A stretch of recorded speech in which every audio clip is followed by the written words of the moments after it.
Welcome back to another video. I am Christina. I am a certified nutrition coach, carnivore coach, and today we are going to be clearing up one of the most common questions that I get, which is what can you actually eat on carnivore? Now, if you see my previous couple videos, I am trying to record on two things at once. I'm going to be talking in this one, talking to you guys as well.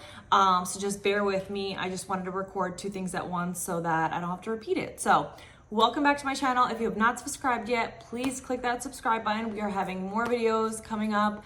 I will also be talking about lifestyle, fitness, and things like that on my own journey. So stay tuned for that as well. But today, since I'm getting a lot of these common questions about what you can actually eat on carnivore, we're gonna dive into it. So without further ado, if you've ever Googled carnivore food lists, you're not alone. It is one of the biggest questions. I had it myself.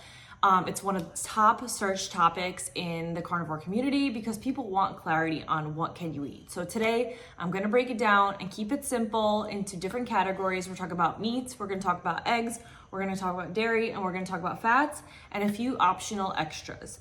By the end of this video, you'll have a crystal clear list and guide, whether you're starting your 30 days or you're refining your carnivore lifestyle. So we're gonna dive into it. The first thing I'm gonna dive in, this is not gonna be a super long video, but we're gonna talk about the foundation, which is the meat. So ruminant meats are the base of the carnivore diet or lifestyle. Beef, lamb, bison, venison. Those are the top ones. And why ruminant meats is because they're easier to digest, nutrient dense, and very rich in fat, which is what we want. If you stick to more lean meats, you're definitely gonna wanna up your fat intake in some way, shape, or form. So eating the ruminant meats is gonna help a lot. So try to stick to those. Certain cuts to focus on, which is a big question, is I love ribeye, bone-in, regular ribeye, grass-fed if you can, chuck roast, ground beef 80-20, lamb chops, short ribs. Those are all great options to get your fat up and get that satiated food with the ruminant meats. You could also pair them. If you're eating, let's say, a ribeye and you want something different on the side in the beginning, add some chicken wings to it. Like, you can pick and choose, but stick to the higher fat because that's what's gonna keep you satiated, the nutrients, and rich in fat.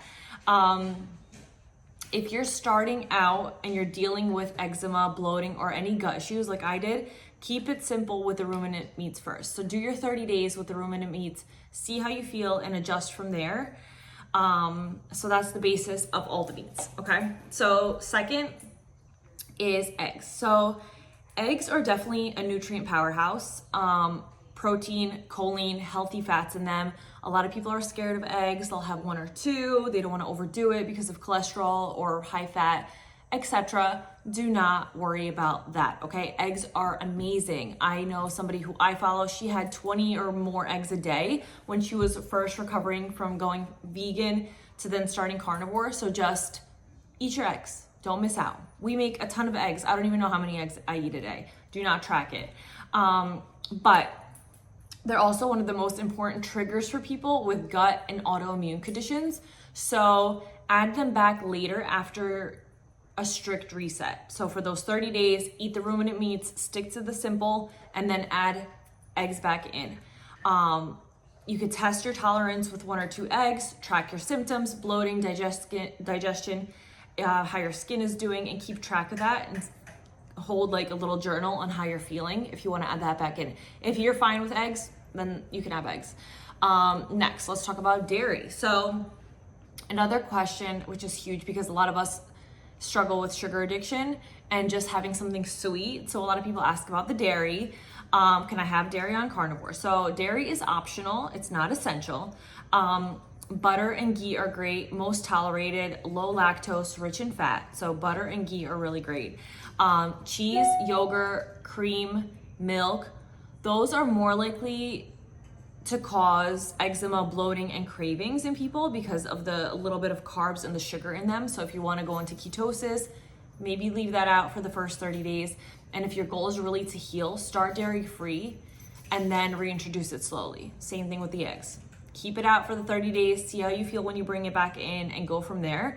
Obviously, people have different goals and lifestyles. So if you're trying to lose weight, keep it out for a little while. If you're lactose intolerant, obviously, a lot of people who are also lactose intolerant and they drink raw milk, it doesn't bother them. So there's also that to consider. But leave it out for the first 30 days, stick to the meats. Next is fats. So fats is obviously important because you're replacing the carbs with just protein and fat and under 1% of carbohydrates. So fat is your fuel source on carnivore. Great options would be beef tallow, suet, marrow, butter if you can tolerate it.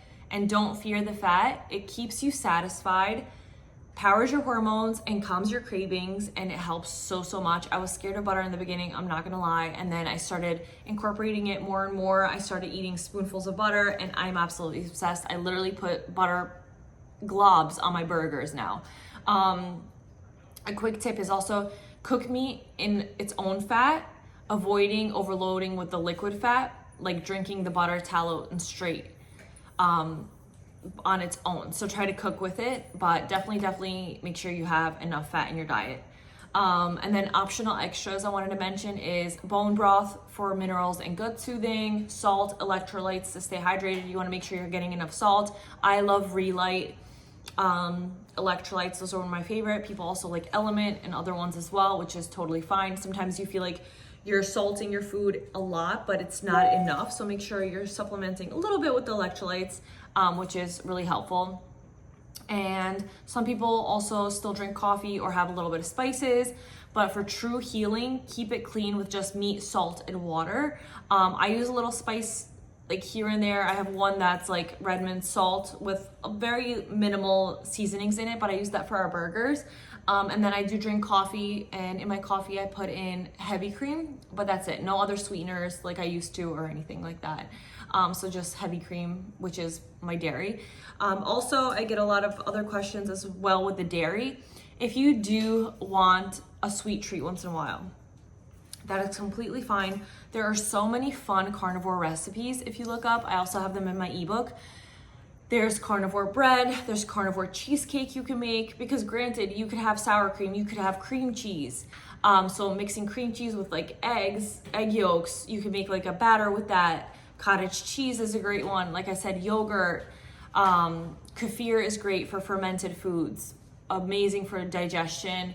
Raw milk, like I said, and then if you could get your hands on raw butter, I love raw butter. So basically, to conclude this video, what can you eat on carnivore? Keep it simple: meat, salt, and water, and from there, see how you do and test with the eggs, the dairy, extras based on your own body responses. Make sure you're getting the electrolytes in, pick and choose your fats. If you're first starting the 30 days, my advice is to stick to the basics. Beef, lamb, salt, water, and let your body calm down. Once you have that baseline, you can add in more variety into your diet. So I definitely recommend that. Remember, trust your body. You could also go through something in the beginning when your body is literally detoxing from all the toxins you've been eating. So just pay attention to your body. You can have a keto flu, you might have headaches, you might have fatigue, you might have low energy. These are all common when you're transitioning to a carnivore diet. Obviously, if you want, consult with your doctor. I'm not a doctor, disclaimer. This is my experience. This is what I've learned. Also, as a carnivore coach that I went through the certification. So consult with your doctor if you have to. Remember, your body will tell you what works. The most important thing is to listen to your symptoms, track your meals, stay consistent with it, and eventually you will start to see the benefits. Thank you for watching this video, you guys, and the breakdown for those of you who are interested in going carnivore and what kind to eat. It's all about healing, nutrition, and living a healthy lifestyle. No more dieting, no more yo-yoing, no more, I have to lose this for a wedding. We want to always feel good, always feel good. And when you eat like this, you will feel really good. So until next time, keep it simple, stay nourished, trust the process, and I will see you guys on my next video. I love you guys. Don't forget to subscribe, like this, and I will see you guys soon. Bye.